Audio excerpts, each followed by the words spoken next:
میرے بھائیوں، دوستوں، بہنوں، بچوں، بیٹیوں، انسان آئیڈیل لائف چاہتا ہے، آئیڈیل سہولتیں چاہتا ہے۔ اللہ نے اس کائنات کو ڈیزائن ہی نہیں کیا کہ تم اسے آئیڈیل ہوم بنا سکو، اسے آئیڈیل اس میں لائف گزار سکو۔ یہ امتحان کی جگہ ہے، لہٰذا یہاں اتار چڑھاؤ، یہاں امتحان، یہاں تنگی، یہاں فراخی، کبھی عزت، کبھی ذلت، یہ سب کچھ اکٹھا چلتا ہے۔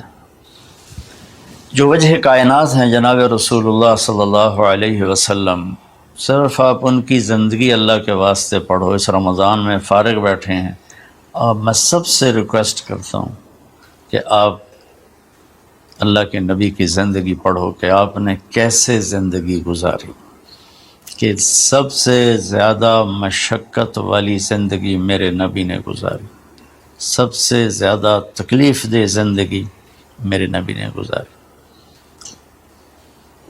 لیکن ایک جہان اللہ نے آگے پیدا کیا ہے جو موت کے بعد آتا ہے، جس کا نام ہے جنت، جس میں آئیڈیل لائف ہوگی، آئیڈیل ہوم ہوگا۔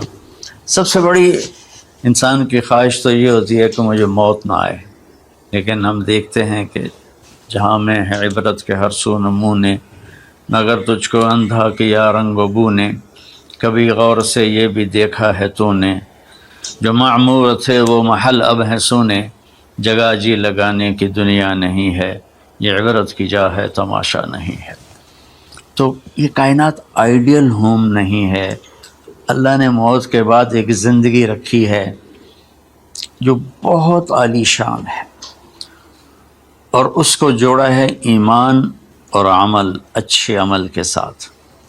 تو اس آیت میں چونکہ جب آدمی ایمان کا کلمہ پڑھتا ہے تو وہ پابند ہو جاتا ہے، لا الہ الا اللہ محمد رسول اللہ کا پابند ہو جاتا ہے، نہ یہ باؤنڈری کراس کر سکتا ہے، نہ یہ کر سکتا ہے۔ اس کے اندر جتنا وہ کر سکتا ہے اس کو کرنے کا حکم ہے، اس سے باہر نکلنے کی اجازت نہیں ہے۔ تو انسان ایک پابندی میں آ جاتا ہے، اور جو پانی نالیوں کا بے ہنگم بہتا ہے وہ گندگی پھیلاتا ہے، جو پانی پائپ میں گھٹ کے آتا ہے وہ ہمارے گھر کے برتن دھونے کا سبب، پانی پینے کا سبب، کپڑے دھونے کا سبب بن کے آتا ہے، کہ وہ پابندیوں میں بند ہو کے آتا ہے۔ تو اس دنیا میں کوئی اپنی مرضی کر نہیں سکتا، کہیں نہ کہیں اٹک جاتا ہے۔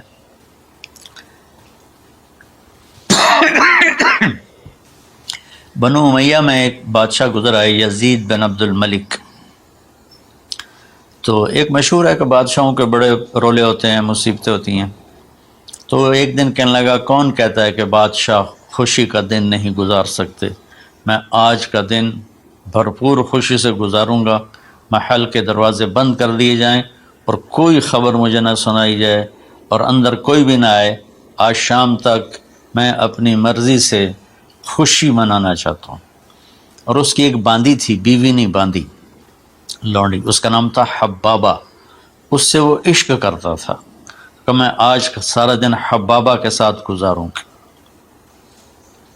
تو دوران مجلس اس کو اپنے ہاتھوں سے اس کو انگور کھلانے لگا، تو باتیں بھی کرتا، اس کو دیکھ کے خوش بھی ہوتا اور انگور اس کے منہ میں ڈالتا۔ اچانک اس نے اللہ کو للکار دیا نا، اللہ کو چیلنج کر دیا، تو ایک انگور کا دانہ حلق میں جانے کی بجائے سانس کی نالی میں چلا گیا۔ اللہ اکبر! ایسے تو ملی ہوئی ہیں، اللہ جب ہم کھاتے ہیں تو دونوں نالیاں ساتھ ساتھ ہیں، اس پر اللہ ایسے پردہ ڈال دیتا ہے جو سانس کی نالی ہے، اور یہ دوسری نالی کھلی رکھتا ہے تو چلے اس میں کہ غذا چلی جاتی ہے۔ اللہ پردہ ہٹا دے تو ہم اپنے نوالے سے مر جائیں۔ تو اس کے حلق میں وہ دانہ اٹک گیا اور چند سیکنڈ میں اس کا خاتمہ ہو گیا، اور وہ رو رو رو جو اس کی خوشی کا دن منانا چاہتا تھا اس کی زندگی کا بدترین دن بنا۔ 3 دن تک اس کی لاش کو سامنے رکھے، روتا تھا اور نہ کھا رہا ہے، نہ پی رہا ہے، نہ سو رہا ہے، اور اس کی لاش گلنے لگی، بدبو آنے لگی، تو اس کے جو بھائی تھا ہشام بن عبد الملک، اس نے جو اس کے بعد خلیفہ بنا، زبردستی اس سے لاش کو چھینا اور جا کے دفن کیا۔ تو اللہ تعالیٰ کہتا ہے یہاں تم میری مان لو، ان عبدی انت ترید وانا ارید ولا یکون الا ما ارید فإن سلمت لی فیما ارید کفیتک فیما ترید۔ میرے بندے تو دنیا میں میری مان لے، میں ہمیشہ کے لیے تیری ہر خواہش پوری کر دوں گا۔ تو اس آیت میں اللہ نے ایک بڑی خوبصورت ہمیں بات سمجھائی ہے کہ میرے بندو، تم سونے کا چمچ لے کے پیدا ہو یا ایک تھر کے جھونپڑے میں پیدا ہو، موت نے تمہیں مٹا دینا ہے۔ تمہارے پاس 60-70 سال ہیں، 80 سال ہیں میکسیمم، پھر موت اٹھائے گی اور گڑھے میں ڈال دے گی۔ تو میں تمہیں بشارہ دیتا ہوں، اللہ اپنے نبی سے کہتا ہے بشر۔ بشر کا مطلب ایک دفعہ کہنا نہیں ہوتا، جیسے اذن فی الناس بالحج یاتوک رجالا، کہ اے ابراہیم اعلان کر اور بار بار کر۔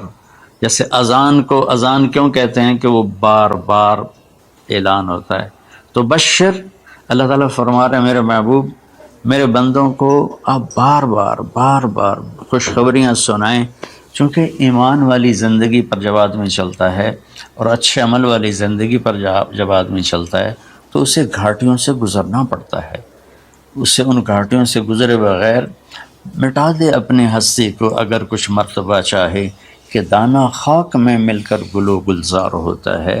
یہ دنیا کی ریت ہے، شارٹ کٹ کوئی نہیں ہے۔ یہاں گھاٹیوں سے گزر کر شہرت تو بہت سے لوگوں کو حاصل ہو جاتی ہے، پیسہ بہت سے لوگوں کے پاس آ جاتا ہے، طاقت حکومت بہت سے لوگوں کے پاس آ جاتی ہے، پھر ان میں کامیاب وہ ہوں گے جنہوں نے شارٹ کٹ نہیں مارا ہوگا، جنہوں نے اللہ اس کے رسول کا راستہ اپنایا ہوگا۔ تو اللہ تعالیٰ ان سے فرما رہا ہے کہ میرے بندوں سے جو ایمان اور عمل والے ہیں، میرے نبی اب انہیں بار بار فرمائیں کہ تم جمے رہو۔ کس لیے؟ کہ تمہارے لیے اللہ نے ایک گھر تیار کر کے رکھا ہے جس کا نام ہے جنت۔ جنت باغ کو کہتے ہیں، اور جنت درختوں میں گھری ہوئی جگہ کو کہتے ہیں، ڈھانپے ہوئی وہ جگہ ایسی ہے کہ درختوں نے اس کو ڈھانپا ہوا ہے۔